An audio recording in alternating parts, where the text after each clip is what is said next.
ನಮಸ್ಕಾರ, welcome to Pooja's mini vlog. Monday vlog ಇದು. ಮಂಡೇನೇ ಪೋಸ್ಟ್ ಮಾಡೋಣ ಅಂತ ಇವತ್ತೇ ಕೂತ್ಕೊಂಡು ವಾಯ್ಸ್ ಓವರ್ ಕೊಡ್ತಾ ಇದ್ದೀನಿ. ವಾಯ್ಸ್ ಓವರ್ ಕೊಡೋದಕ್ಕೆ ಎಷ್ಟು ಕಷ್ಟ ಅಂದರೆ ಏನು ಮಾತಾಡಬೇಕು ಅನ್ನೋದೇ ಗೊತ್ತಾಗಲ್ಲ ವಿಡಿಯೋ ನೋಡಿಕೊಂಡು. ಇನ್ನು ಪಾಪುಗೆ ಮುಡಿ ಕೊಡೋದಕ್ಕೆ ಇನ್ನು ಡ್ಯಾಡಿ ಅವ್ರ ಮಂದೇವ್ರಿಗೆ ಹೊರಟಿದ್ವಿ. ಸೊ ಇದು 2ನೇ ಮುಡಿ ಪಾಪುಗೆ. ಇನ್ನು ನಾನು ಸಿಂಪಲಾಗಿ ಸ್ಯಾರಿ ಉಟ್ಕೊಂಡು ರೆಡಿಯಾಗಿ ಎಲ್ಲರೂ ಹೊರಟ್ವಿ. ನಮ್ಮ ಮನೆಯಿಂದ 1 ಅವರ್ ಜರ್ನಿ ದೇವರಿಗೆ.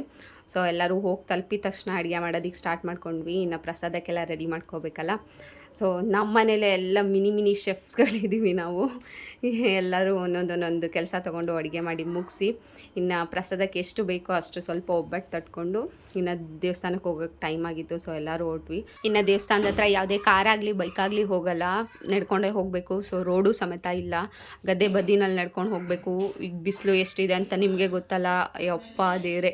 ಇನ್ನು ದೇವಸ್ಥಾನದ ಹತ್ರ ಹೋಗಿದ ತಕ್ಷಣ ಒಂಥರ ಕೂಲಾಗಿತ್ತು ಆ ಪ್ಲೇಸ್ ಅಂತೂ. ಹೇಮಾವತಿ ಹೊಳೆ ಬೇರೆ ಹರಿತಿತ್ತು, ಮಸ್ತಾಗಿತ್ತು ಪ್ಲೇಸು. ಇನ್ನು ಅಷ್ಟರಲ್ಲಿ ಮುಡಿ ಕೊಡೋರು ಬಂದರು. ಅವ್ರು ಪೂಜೆ ಸ್ಟಾರ್ಟ್ ಮಾಡಿಕೊಂಡು ನಮ್ಮ ಪಾಪಗೆ, ಸೊಸೆಗೆ, ಇನ್ನು ಡ್ಯಾಡಿ ದೊಡ್ಡಪ್ಪ ಎಲ್ಲ ಮುಡಿ ಕೊಟ್ಟರು.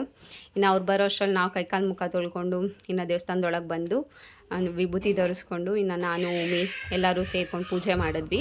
ಇನ್ನು ಪೂಜೆ ಮಾಡಿಬಿಟ್ಟು ಸಖತ್ ಹೊಟ್ಟೆ ಹಸಿತಿತ್ತು. ಆಗಲೇ ಒಂದು 2-3 ಗಂಟೆ ಆಗೋಗಿತ್ತು ನಾವು ಪೂಜೆ ಮುಗಿಸೋ ಅಷ್ಟೊತ್ತಿಗೆ. ಎಲ್ಲರಿಗೂ ಪ್ರಸಾದ ಕೊಡ್ತಾಯಿದ್ರು. ನನಗೆ ಪ್ರಸಾದ ಸಾಲಲ್ಲ ಅಂತ ನಮ್ಮ ಅಜ್ಜಿ ಅಲ್ಲಿದ್ದಿದ್ದು ಯಾವುದೋ ಒಂದು ಎಲೆ ಕಿತ್ಕೊಂಬಂದು ಆ ಎಲೆ ತುಂಬ ಪ್ರಸಾದ ಹಾಕಿಸ್ಕೊಂಬಂದು ತಿಂತಾಯಿದ್ವಿ ಇಬ್ಬರು ಕೂತ್ಕೊಂಡು. ಎಷ್ಟು ತೃಪ್ತಿ ಅಂದರೆ ಆ ದೇವಸ್ಥಾನದ ಪ್ರಸಾದ ತಿನ್ನೋದು. ಯಪ್ಪ. ಇನ್ನೆಲ್ಲರೂ ಪ್ರಸಾದ ತಿಂದು ಒಂದು ಸ್ವಲ್ಪ ಹೊತ್ತು ಕೂತಿದ್ದು ಇನ್ನು ಮನೆ ಕಡೆ ಹೊರಟ್ವಿ. ಇನ್ನು ಹೋಗೋ ದಾರಿನೂ ಅಷ್ಟೇ ಇದಾಗಿದೆ ನೋಡಿ. ರೋಡು ಇಲ್ಲ, ಫುಲ್ ಗದ್ದೆ ಬದಿನಲ್ಲೇ ನಡ್ಕೊಂಡು ಹೋಗಬೇಕು. ಇನ್ನು ಅಲ್ಲಿ ಬರ್ತಾ ಒಂದು ಕಬ್ಬಿನ ಗದ್ದೆ ಇತ್ತು. ಸೊ ಉಮಿ ಕಬ್ಬು ಕದೀತಾಯಿದ್ರು. ಕಬ್ಬು ಕದೀತಿರ್ಲಿಲ್ಲ, ಅಲ್ಲಿ ಕೇಳಿ ಇಸ್ಕೊಂಡು ಬಂದ್ವಿ. ಇನ್ನು ಎಲ್ಲರೂ ಊಟಕ್ಕೆ ಕೂತ್ಕೊಂಡ್ರು. ಇನ್ನು ಪೂಜೆ ಮಾಡಿಬಿಟ್ಟು ನಾವು ಎಲ್ಲರೂ ಊಟಕ್ಕೆ ಸ್ಟಾರ್ಟ್ ಮಾಡಿದ್ವಿ. ನಮಗೂ ಉಮಿ ಮತ್ತು ಎಲ್ಲರೂ ಊಟ ಬಡಿಸ್ಕೊಟ್ಟು ಊಟ ತಿಂದು ಇನ್ನು ನಾವು ಮೈಸೂರಿಗೆ ಹೊರಡಬೇಕಿತ್ತು. ಎಲ್ಲ ಕ್ಲೀನ್ ಮಾಡಿಕೊಟ್ಟು ಅವರಿಗೆ ಇನ್ನು ನಾವು ನಮ್ಮ ಪ್ರಯಾಣ ಮೈಸೂರು ಕಡೆ ಬೆಳೆಸಿದ್ವಿ. ಇನ್ನು ಮತ್ತೊಂದು ಮಿನಿ ವ್ಲಾಗ್ನೊಂದಿಗೆ ಸಿಗೋಣ. ಅಲ್ಲಿಗಂಟ ಟೇಕ್ ಕೇರ್, ಬಾಯ್ ಬಾಯ್.